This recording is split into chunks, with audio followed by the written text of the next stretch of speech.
So good evening, everyone. Welcome to this session. Upamanyu Chatterjee perhaps does not need a lengthy introduction. The man has a wicked sense of humor, and he gave us the iconic English August and 6 other books equally brilliant. I thought about writing a cute little interesting introduction, but then I read the blurb, the author's blurb on the side of his latest book, which describes him as someone who spent over 30 calm, undistinguished years in the Indian administrative service.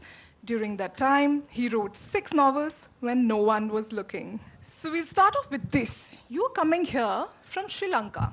What are you doing there these days? I'm trying to write a book. But apart from that, after I retired from government service, I just followed my wife. She works there. So. How is it there? Tell us about it. Extremely nice. It's, it's like Goa, but with nicer people. It's really very, very nice. You see the sun for one thing. So. Yeah.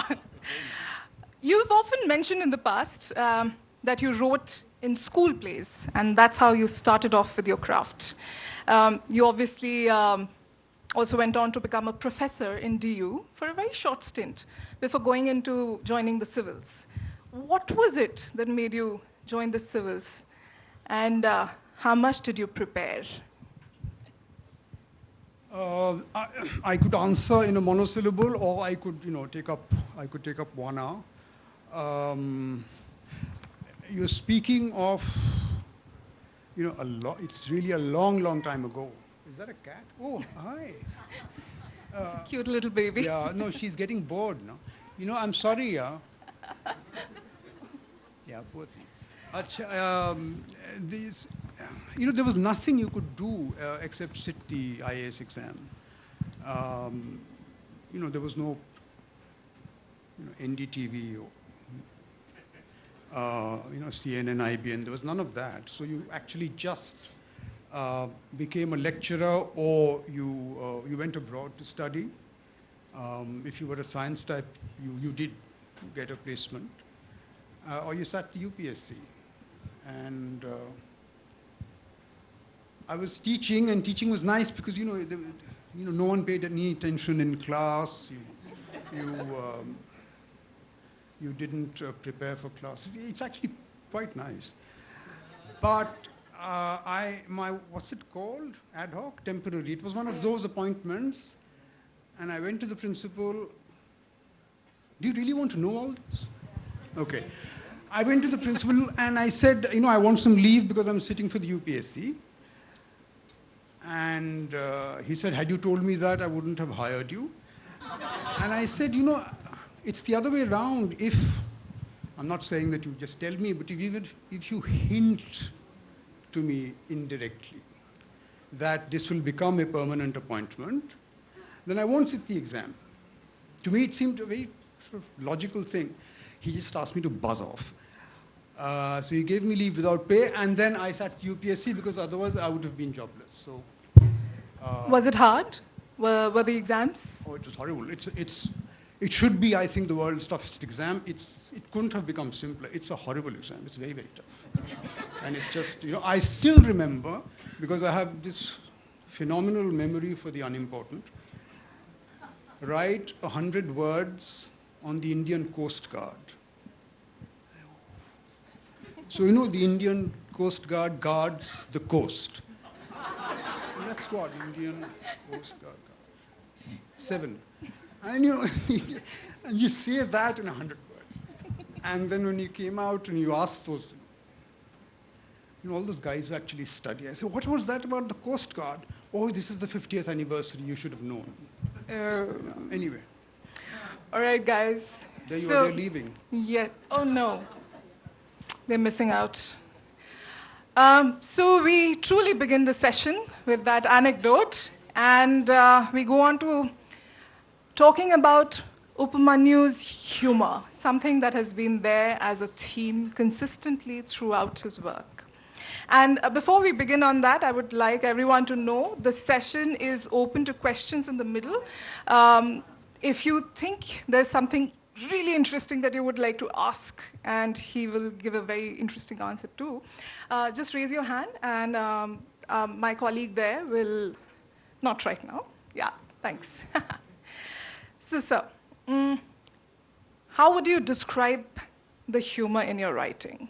Like, is it satire, dark humor, comedy?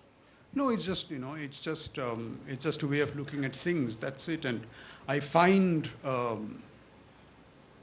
I personally also prefer writing that's funny because I think comedy dates very, very quickly. It's much more rooted in time and place. You lose all of it in translation, for example. So it's actually much more difficult to be a good comic writer. And also, comedy is actually much larger, more encompassing than tragedy. I mean, there are 1,000 examples, but Give one from your... from writers infinitely greater. Two that come to mind, if you remember, those of you if you remember the opening of Crime and Punishment or of Kafka's The Trial, in the trial he's sitting down to breakfast when they come to arrest him. And the prose itself relishes describing that breakfast. And he was going to have, like God knows, sausages and things. And when suddenly these guys come, it's just very, very funny. And in Crime and Punishment, he's put that axe into that old woman's head. And there's someone trying to open the door. And that panic is very funny. It's very, you feel for him. It's very tense, but it's also extremely funny. So it's much larger, I think. And great comic writers are. That's neither here nor there. It's just that, it's what you are, it's what you believe, and you find that it's easier to turn the page or to get the reader to turn the page if what you're writing is funny. So that is who you are. It's not just the character or in a different book or next book. It's you. In the sense, rather, if I have to say something if I can add a witticism in the process of saying it. What do you think right now about this moment? What do you think right now about this moment? I know you can think of something really funny. Come on. Do you tweak a given situation, maybe something humorous to give it a dark twist? Yeah, everyone does all the time. Or is it the other way around usually? No, to extract as much as you can from a given situation. It's only. One of my favorite humorous moments in his latest book, Revenge of the Non-Vegetarian, is this point where a character which has just murdered about 5 or 6 people and has doused the entire house in oil or ghee, and he decides to have a bidi. He sits on his master's chair, lights up his bidi, and the moment he does that, he just thinks, what if I go up in flames with this entire house full of dead bodies? And for me, that's dark humor at its best. Yeah. Well, the Revenge was new in the sense that it actually began as a story about the death penalty. I wanted to write about the death penalty because something I was interested in. And when I began reading up on it, I discovered that there are these people languishing in jails for 10, 15 years awaiting trial. And I got sucked into their stories. So I ended up writing something completely different because the death penalty is not really a live issue here. But the story also discusses many other themes. I mean, it discusses food habits and food choices, something that we are currently discussing a lot these days. Another story in his recent short stories collection that struck really funny, but a different kind of funny, was the story named Othello Sucks. Now, it had a different style. It was more like a commentary. It's like thoughts chasing each other in terms of narrative. So tell us a little about that. Well, as a story, it's, Othello Sucks is, when I first read, I don't know, again, it depends on, how many people have read Shakespeare's Othello. When I first read it a long time ago, 30 years ago, it just struck me as very, very odd, because it's apparently Agatha Christie's favorite Shakespeare play. But he's a retard, Othello. And, as dozens of critics will tell you, the plot of Othello is the plot of comedy. This guy is a cuckold. He is, he suspects his wife of two-timing him. Pure stuff of comedy. And there's this absurd situation, and each time Othello has to speak, he gives him these immortal lines and in perfect Shakespearean iambic pentameter. What's going on? This is really... So in Othello Sucks, were you trying to counter that with the way the story has been written? No, it's much, stories take a long time to germinate. There was also the fact that we have all suffered, for reasons unknown, we've all suffered Shakespeare in school. Yeah. I suffered The Merchant of Venice, which is true, it's just unreadable. Particularly The Merchant of Venice is unreadable. And in fact, if I can digress completely, I'll come back to this. Yeah. Since people are leaving, in Guwahati... They're also walking in right there. In Guwahati, 2 years ago, Othello Sucks had just been published. And I had gone there to read from Othello Sucks, and there was this large group of school children, school uniform. They've obviously, they're poor things. They were made to sit through that whole damn thing. At the end of it, one of them, when that question and answer session came up, got up very nervous and said, you could see she was practically trembling. She said, sir, what did you think of The Merchant of Venice? So I said, The Merchant of Venice really sucks. They were just rolling in the aisles. They were just so delighted. And then they came up, they brought sheets of paper for me to sign. And one of them said, sir, will you please write The Merchant of Venice really sucks and send sign? So I said, of course. I wrote that for about 20 of them. You'll be writing that for a lot of people, but including anyway, me today. So that's the background. You just say, I know this, the plays, if you want him to be interesting, the plays we study are not the plays to study, that's all. My children went through Othello, they hated it. So that's the background. It's just, and 20 different sources suddenly coalesce. They just, at the right moment. Then Granta was doing a special India issue. Do you want to write a short story for it? I said, yeah, I have this one on the anvil. I'll send it to you. That's how it began. So short stories, novels, novella, you've done it all. When you start off with a story, a kernel of a story, do you have some sort of structure in mind, like this story fits to be a short story, something like that? Ideally, anything you write selects its own length, in the sense, okay, time to wind up. One good sign is when you're getting bored. You say, okay, it's enough, man. In the olden days, the kind of thing that now you can see on Netflix, where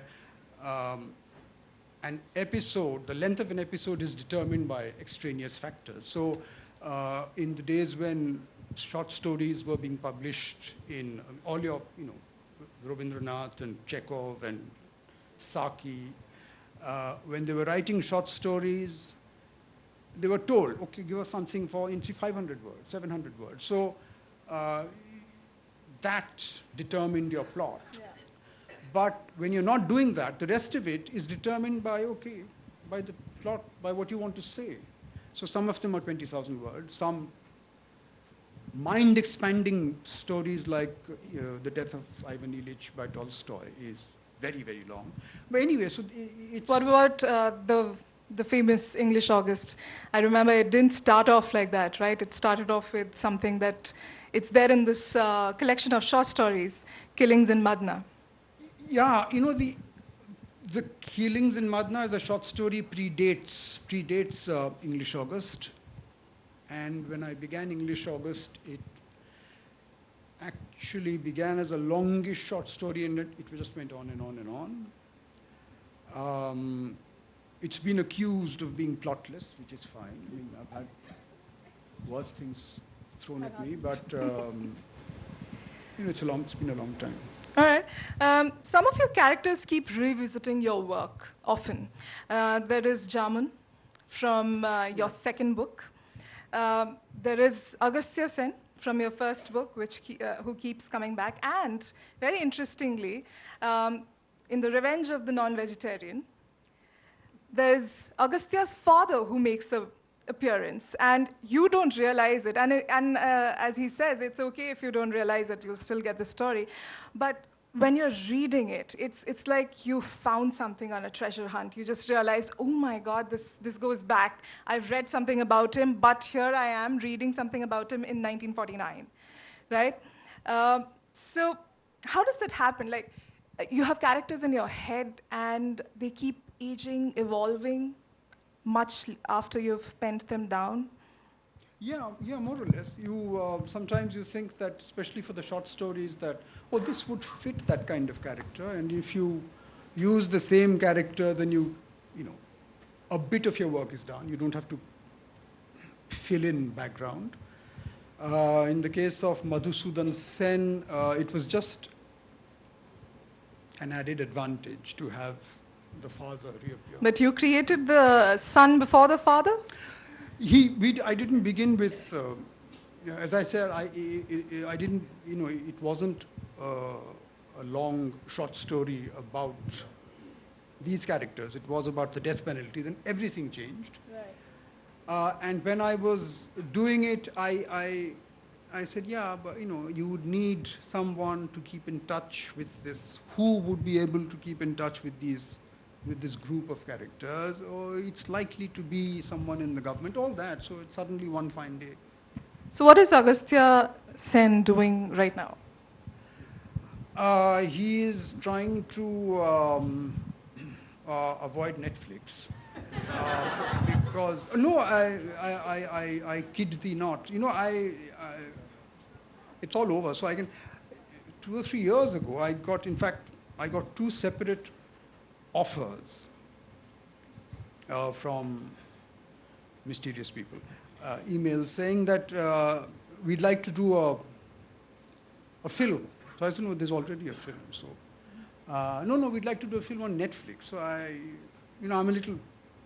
not little, technologically very challenged. So I have no idea what they were talking about. But I said, what do you want to do with him? There was a, you know, when I was young, there was this TV serial with, what's his names? Vijay Tendulkar's daughter. You know, she was always Rajni. So I said, do you want to do a Rajni with him? I mean, I didn't say Rajni. I said, what do you want to do with him? Do you want to send him to a gas agency? And, you know, no. But, you know, we'll give you X amount of money, you know, peanuts. I'm not interested, but just tell me what you want to do with him. And then, as I said, 2 years later, the same thing from some other thing. We want to, well, exactly that. They wanted to do a Netflix serial. So he's avoiding Netflix. Avoiding Netflix. What else? What else is he up to? Well, he's around. I'll have to do something about him, but at some point. Right. Would you like to tell all of us here what Madhusudan Sen would tell his son, Agastya, the day he goes back at the end of the Revenge of the Non-Vegetarian. Well, that's another top secret that I shouldn't share with you. At some point, Dev Benegal and I have written a script. This is some top secret, except that it's on his Wow. it's on his Okay. website. So, so if he finds if any of you want to fund it, I'll give you his email address. If he's looking for money, then it'll be filmed. Okay. And it's there in the script. Right.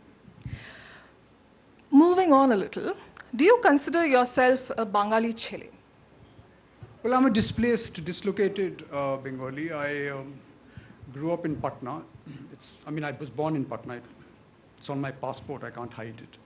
I grew up here. I go back to Calcutta as an outsider. After my parents died, I don't speak Bengali with anyone except myself, because my Bengali friends and I speak English. It's actually a sociological thing. I used to speak Bengali with the children, but they are thousands of miles away. So I actually learned to, in fact, consciously still read Bengali, because otherwise you just lose it. So, but I sense it when I go to Cal that. But most of your characters are Bengali, or. Well, that's just. I think it's just so much easier to have this. Otherwise, if you want to create a.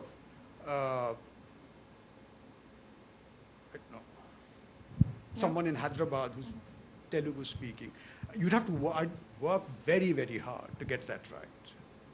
And you get that wrong and it's all over. So it's just much easier. Okay.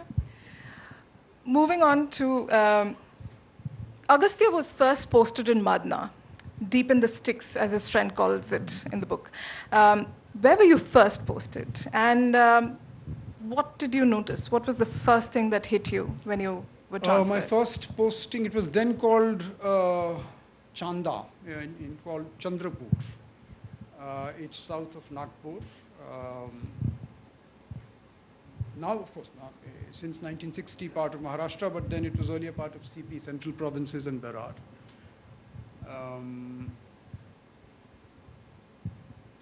Most of district life is very similar to. Things have changed, of course, since then. I'm speaking of the early 80s. Now, I don't know if that question is coming up. Telecom has changed district life in India completely. In those days, you couldn't, from Chandrapur, you had to book a call to, leave alone Bombay, you had to book a call to Nagpur, which was your divisional headquarter. But now there's a mobile phone everywhere and so on. So things have changed completely. But right. But have things changed in terms of some of the common themes that you've written about, which is also there, we do news about it till date, is the question of privilege, class, caste, that whole conundrum.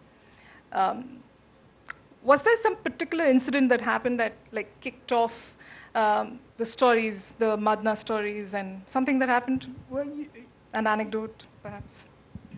No, as you can, the point of English August is the plotlessness of his existence, and I've said this a dozen times elsewhere.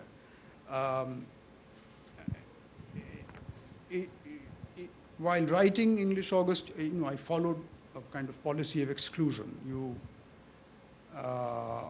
In fact, at one point, I was even tempted. You could take the same character and give him a communal riot in chapter 2, or flood in chapter 3, famine in chapter 4.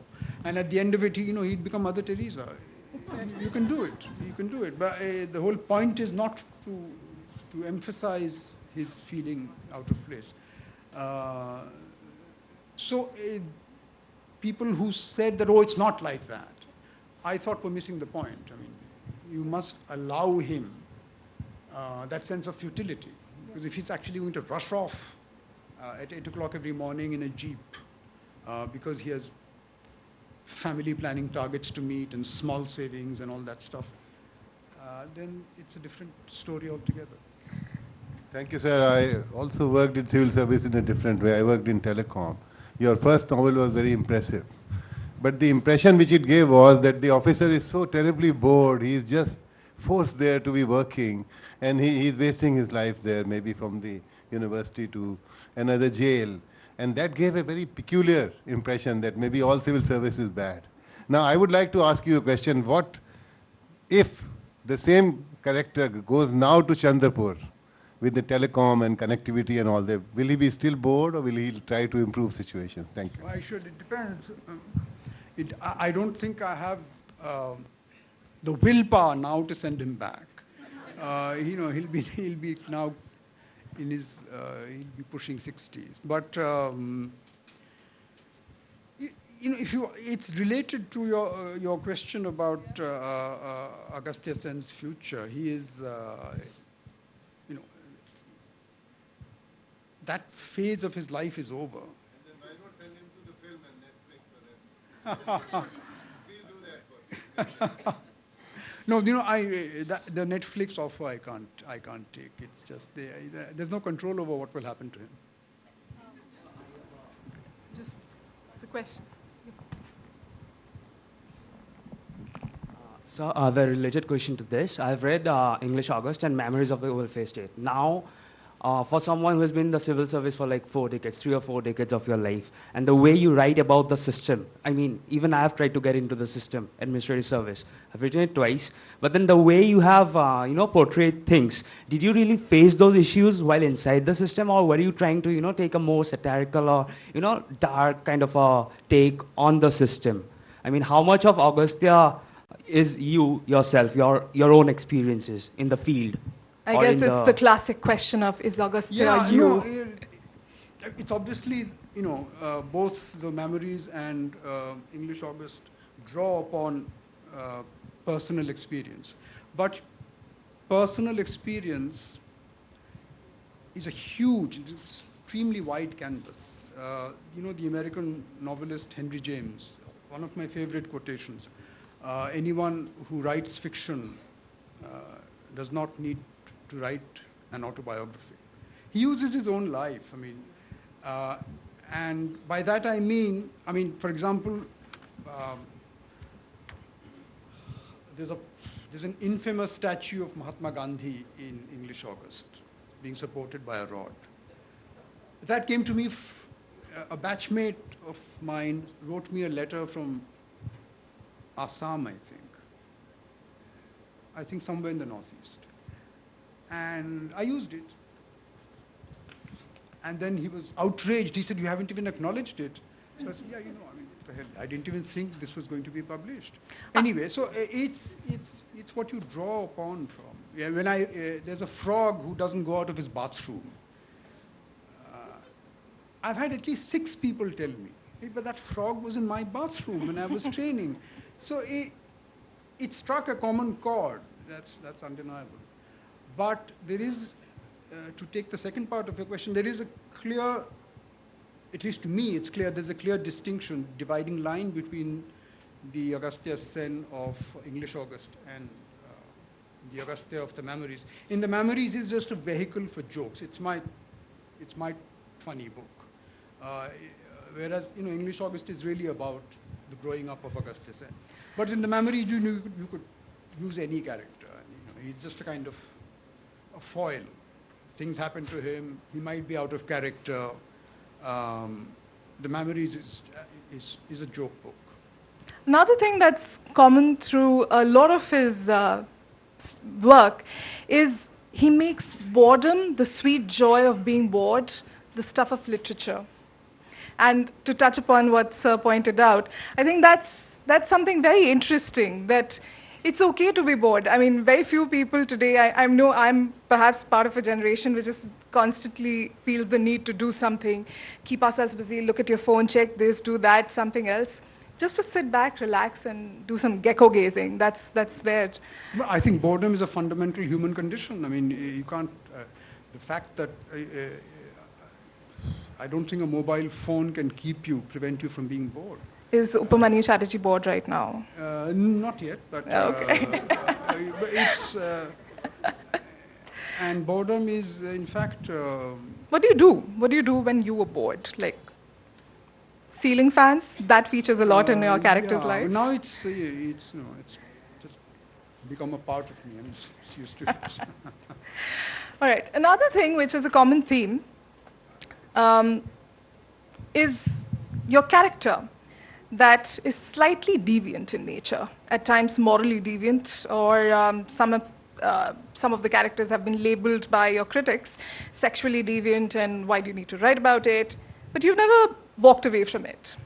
And I mean... Oh, you mean what? You mean like in the weight case loss? of... Yeah, weight loss. I mean, it had a subtitle... There's also 377. In the short one. No, I don't think so. I would go for Weight Loss, which had a subtitle which said a comedy of sexual and spiritual degradation. But you've never shied away from writing such stuff. I don't even... I mean, that's news to me. I didn't think that it had had a subtitle. We searched. Okay, live and learn, yeah. A lot of Indian authors did that, but you did right from the beginning. I mean, it's there all around. Well, there's an old, very old and good friend of mine told me, yeah, why is he such a loser? After having read Weight Loss when it first came out. Yeah. And I remember telling him, and I thought it summed up the matter. I said, what is there to win? And in fact, that's really a summary of my position and my attitude for weight loss. It's just... Has the definition of deviancy changed over the last 40 years, No, it's or not a shifted? He's just extremely extremely alone, and I imagine extremely unhappy. Right. And he comes back because he's just... Bhola doesn't come back. He dies in the middle. Yeah. You just let that out. Is the author separate from the person, or are they the same? Well, as I said, while we discussed autobiographies, you have to draw on, at least I draw on personal experiences otherwise. And not all of them, but suddenly something, and you sort of make those connections, something that happened to you 20 years ago, you connect with something that happened last week. Right. It goes on all the time. Your other book, which came up a couple of years ago, Fairytales at 50, the two pivotal characters, they sit together and they discuss and examine their life at 50. You're 60. Have you done any examination?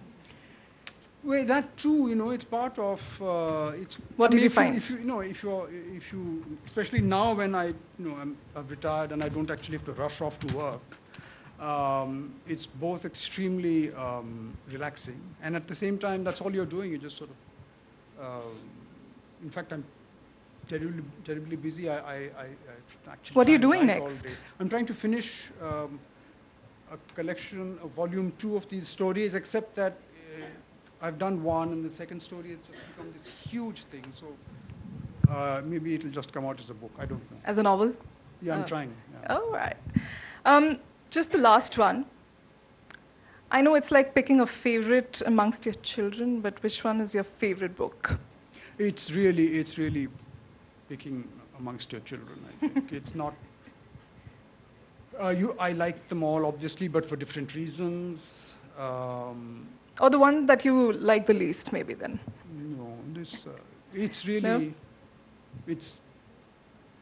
I mean... Love all. You like them all, otherwise, you wouldn't have written them. You can't... Anything that you would like to change? I mean, critique your own work, something? Well, that is a different question, because, for The Revenge and for English August and for something, I usually don't reread, but when we were doing the film script, I had to go through the script for both English August and The Revenge, and some of it, yeah. But I'm sensible enough to say, okay, just let it be. But yeah, it's just, you can't do it. You can't. All right. Any questions? English authors, Kafka and Shakespeare, are there any other authors that you admire and you have been very much influenced by their style of writing or by the kind of subjects that they dealt with, and also one or two Indian authors whom you admire? Well, I read very indiscriminately, so I can certainly speak of books that I have, loved and admired, but I can't think of authors as creators of a body of work, but single texts, of course. And books that you like. This is a very complicated question. Books that, especially now that, over the last few years when I've actually consciously, as I said, begun reading in both, English, of course, now Bengali, Hindi, the three. When you read, perhaps you think I'm not answering your question, but I am, but when you read, for example, for me, when I read in English and Hindi, and I read a little in French, but my French is not very good, and you say, my God, I wish I knew about 30 languages so that I could read all these texts in the original, and you can't do that. So to answer your question, Tolstoy's The Death of Ivan Ilyich is just mind-expanding when I first read it. And of course, I read it in English. And it's plagued me since then that had I known Russian well enough, because it's not a matter of saying, how are you, I am fine, where is the nearest coffee shop? You have to read, you have to learn a language and know it well enough to follow a great text. But had I known, Russian well enough, I could have read this in the original. And obviously, I can't. I say this because, just a small example from, I think all of us have read the Kabuliwala in the Rabindranath story in English. In English, it's just cute, But the Bengali, because it's of the cultural sort of resonance of the language itself, is just a completely different experience. And it has nothing to do with the fact that, oh, it's well written. No, it's just the resonance of the language. Nirmal Verma's short stories, which is the only Hindi thing I can remember at the moment, the ones that are set in Prague, I found so illuminating because he's so unself-conscious about using non-Hindi words. And it's so, and okay, then you say, why did we not read this kind of stuff when we were reading Hindi? Because, I haven't read Hindi. This is just new. I haven't read Hindi since school because the moment you stopped reading Hindi, you said, wow, no more Hindi. Yeah, I know. Krishna Baldev Ved, who's the other writer.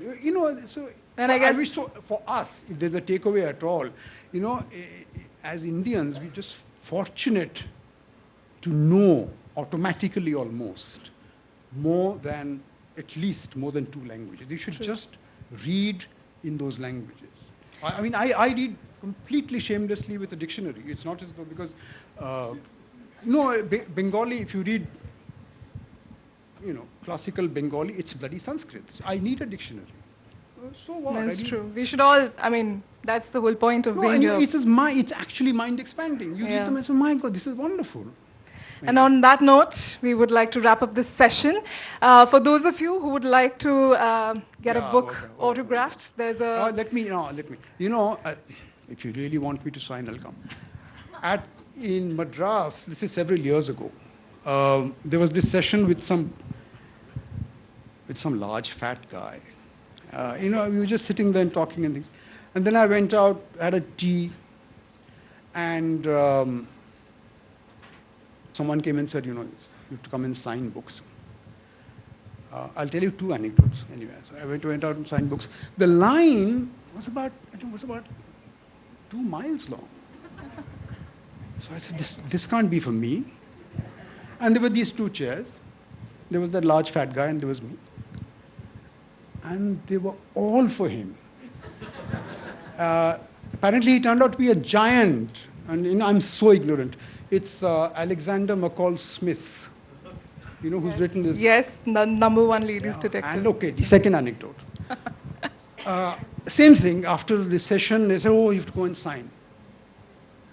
So I went and, you know, there was me and there was this guy, and there was a British lady in the middle who had no one in front of her because she had written a book, a prose version of one of T.S. Eliot's poems. So I said, obviously no one's going to get books signed by her. The guy, the queue was full of women, it's only women, and it's miles long. So I signed my 2 books, and I was chatting with the British lady. And all these women were coming up and saying, oh, how I loved your palak paneer, and your, you know, dal makhani was wonderful. And then, just useless asking her, I said, who is he? I asked the escort, I said, who is this guy? Oh, you don't know him? What's his name? Yeah. Vikas. Who's the chef? Vikas Khanna. Is he Vikas Khanna? But this is several years ago. But now, of course, he's a household name. Then, you know. So I'm a little wary of going out. No, we are all there. I'll be the first one. Right, thank you. Thank you so much. Thank you.